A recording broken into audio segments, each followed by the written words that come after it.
Ontem você assistiu à primeira parte de um artigo do jurista e professor Adilson de Abreu Dalari, intitulado Quase Todos São Iguais Perante a Lei, exceto os 11 ministros do STF, que foi narrado pelo Ronaldo Rosas. Se você não viu, vale a pena dar uma olhada, porque ele destaca que o Supremo não é absoluto.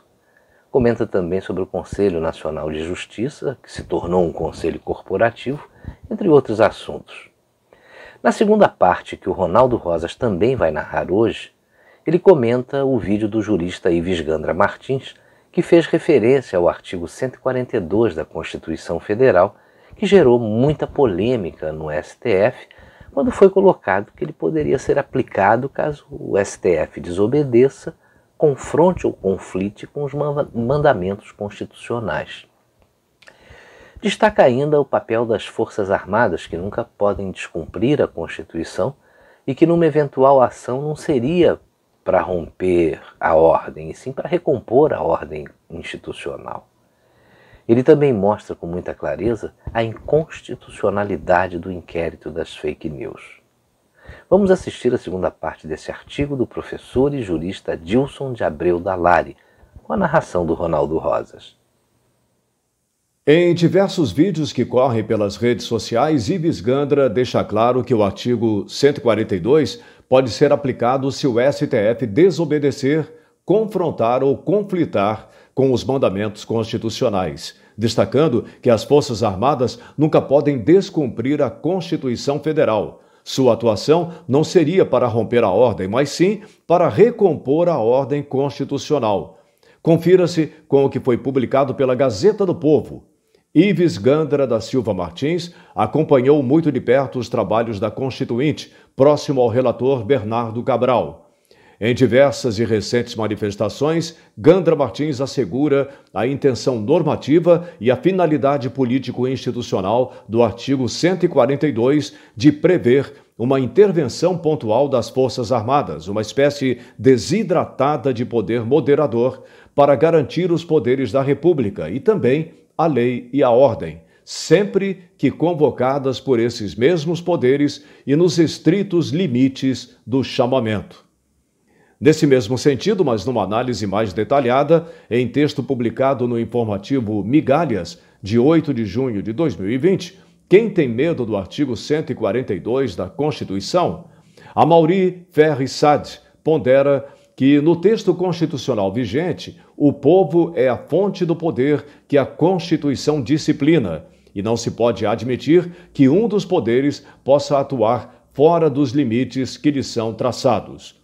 Examinando cuidadosamente textos produzidos durante os trabalhos da Constituinte, demonstra que havia uma preocupação muito grande no sentido de buscar meios para evitar a repetição de revoluções, crises institucionais e repetidas alterações constitucionais de ocasião, o que lhe permite afirmar que o primeiro aspecto a ser levado em conta na compreensão da intervenção prevista pelo artigo 142 é a sua natureza de mecanismo constitucional de superação de crises. Dito de outra forma, o equilíbrio entre poderes na atual Constituição leva em consideração necessariamente o conteúdo do artigo 142 e não pode ser compreendido sem ele. Ressalta o jovem jurista que não há um desequilíbrio em favor do Executivo, pois a proteção prevista no artigo 142 está disponível para todos os poderes e completa. Quando se analisa a dinâmica do seu funcionamento, resta inevitável a conclusão de que a intervenção das Forças Armadas, prevista no artigo 142, faz parte do equilíbrio institucional desejado pelo Constituinte de 1988. Ou seja, ambos os juristas concordam em que o artigo 142 deve ser aplicado para recompor o equilíbrio entre os poderes. A polêmica atual sobre a interpretação e aplicação do artigo 142 foi deflagrada pelo inquérito 4.781, ADPF 572, instaurado pelo presidente do STF por meio da portaria GP 69, com base no artigo 43 do Regimento Interno. Artigo 43. Ocorrendo infração à lei penal na sede ou dependência do tribunal, o presidente instaurará inquérito se envolver autoridade ou pessoa sujeita à sua jurisdição, ou delegará esta atribuição a outro ministro. Os destaques são essenciais para mostrar que esse dispositivo foi inquestionavelmente violado. Além disso, a distribuição de quaisquer feitos, com base no princípio do juiz natural e como manda o artigo 66, será feita por sorteio ou prevenção, mediante sistema informatizado acionado automaticamente em cada classe de processo.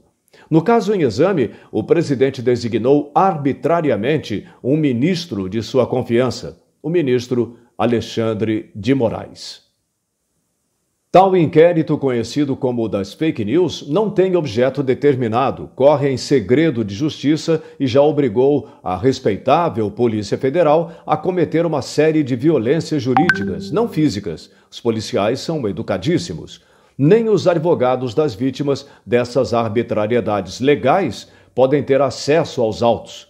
O STF está usurpando funções institucionais privativas do Ministério Público, artigo 129 da CF, além de violar diversos incisos do artigo 5º da Constituição Federal, que estabelece os direitos e garantias fundamentais que se transcreve.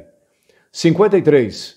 Ninguém será processado nem sentenciado senão pela autoridade competente. 54. Ninguém será privado da liberdade ou de seus bens sem o devido processo legal.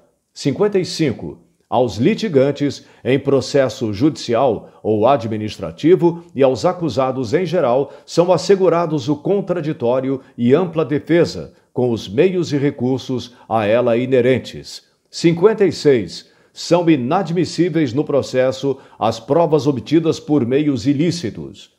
A instauração desse inquérito é manifestamente desprovida de fundamento e claramente inconstitucional. Para piorar, conforme consta de parecer emitido pelo consagrado professor René Arialdotti, emitido por solicitação do Colégio de Presidentes do Instituto dos Advogados do Brasil e amplamente divulgado pela internet, ao juiz investigador escolhido pelo presidente do STF, foram conferidos amplos poderes para decretar o segredo das averiguações, ordenar medidas cautelares de restrição à liberdade, determinar o sigilo dos autos, autorizar buscas e apreensões domiciliares e pessoais, permitir a interceptação de comunicações telefônicas, valer-se de meios para a obtenção de prova relativos às hipóteses de organização criminosa, etc. Em síntese, não há como, numa perspectiva estritamente jurídica e absolutamente fiel ao texto da Constituição, negar que o STF está desbordando de suas atribuições, invadindo a esfera de competência de outros poderes. No momento em que este artigo está sendo escrito, o STF está decidindo sobre a validade ou não da Portaria GP 69, que instaurou o mal-sinado Inquérito 4.781.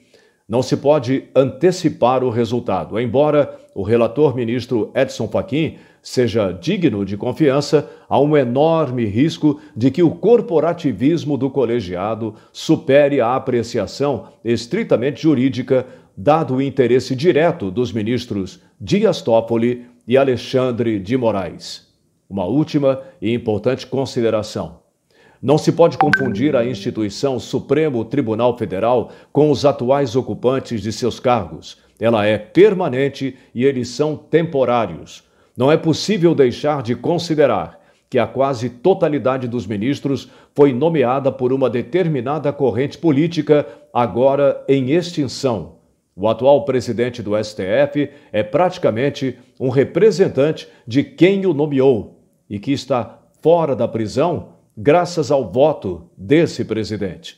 Mas, no corrente ano, haverá troca de presidente e aposentadoria de um ministro, abrindo-se a perspectiva de que o STF venha a recuperar sua antiga dignidade, seu prestígio e o respeito da coletividade.